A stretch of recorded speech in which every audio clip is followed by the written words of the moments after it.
Pardon? Ça va mieux là? Ah oui, donc je vais parler un peu plus fort. Oui, le positionnement de Santé publique France par rapport aux recommandations du Conseil de défense.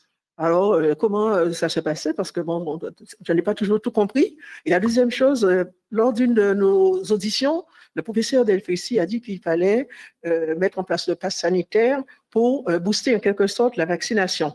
Et récemment, sur un média, il disait qu'il ne s'agissait pas tout à fait de vaccin, mais d'un traitement. Alors, est-ce que vous avez des précisions concernant ce problème, ou de sémantique ou de définition? Je vous remercie.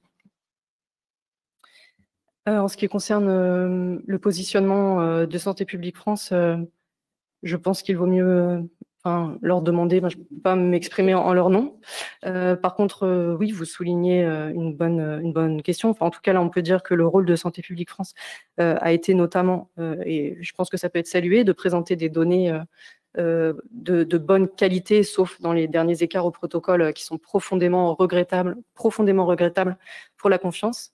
Mais avant ces écarts majeurs au protocole qui biaisent clairement la présentation et l'interprétation des données, et ce que je déplore profondément, normalement, les données étaient présentées de bonne qualité, de manière quotidienne, avec un outil comme Géode qui était... Voilà, donc ça, c'est une de leurs missions, hein, le suivi épidémiologique des maladies en France. Oh, il n'y a pas que la Covid, hein, donc voilà. Mais après, sur l'articulation, je préfère ne pas forcément m'exprimer en leur nom. Est-ce que vous pourriez juste me redire en 2 secondes votre deuxième question?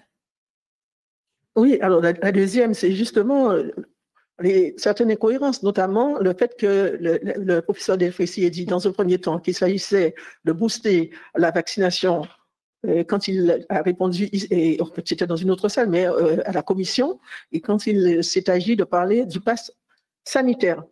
Fallait booster. Et là, sur un média, il y a quelques jours seulement, et lui, il disait qu'il s'agissait d'un traitement, parce qu'il s'agissait en fait, la question était la fréquence, la cinétique même vaccinale.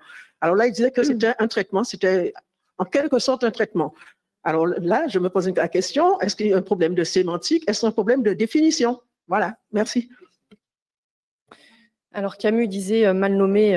C'est le professeur Delfrécy qui le disait. Alors quand on veut quand même une certaine cohérence, oui, mais en fait, une cohérence pour faire passer des messages au grand public, surtout sur un média, il faut une certaine capacité des choses qui pourraient évidemment servir. Merci.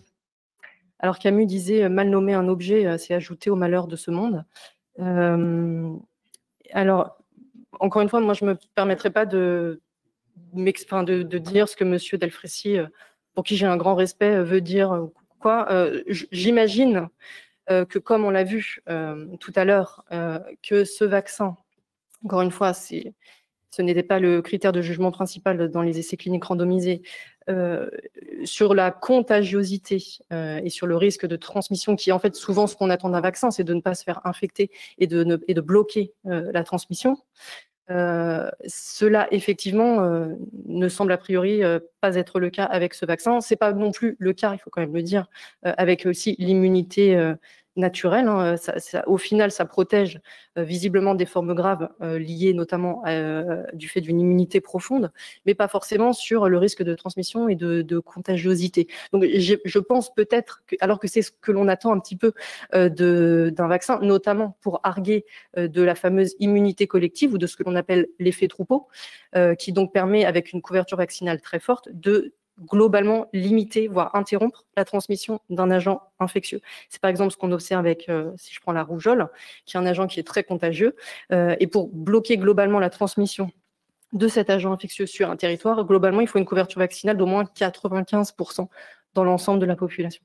Là, on voit qu'on a près de 90% de la population française adulte qui est vaccinée. On voit bien que de toute façon, c'est un virus qui risque très probablement de circuler, qui va très probablement atteindre, donc c'est d'ailleurs certainement le cas, l'endémicité, donc c'est-à-dire un virus qui va circuler dans la population, notamment du fait de réservoirs animaux qui sont très importants. Endémicité ne veut pas dire qu'il ne faut plus rien faire ou quoi, hein, pas du tout. Encore une fois, cibler la protection sur les personnes à risque consentantes.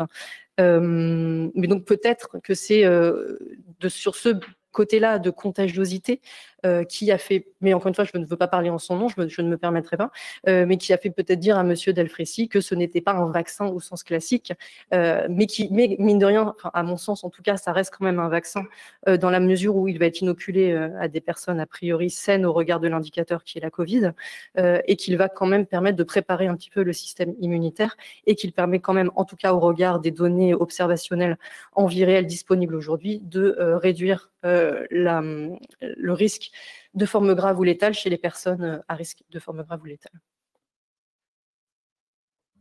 Merci, Madame Cohen.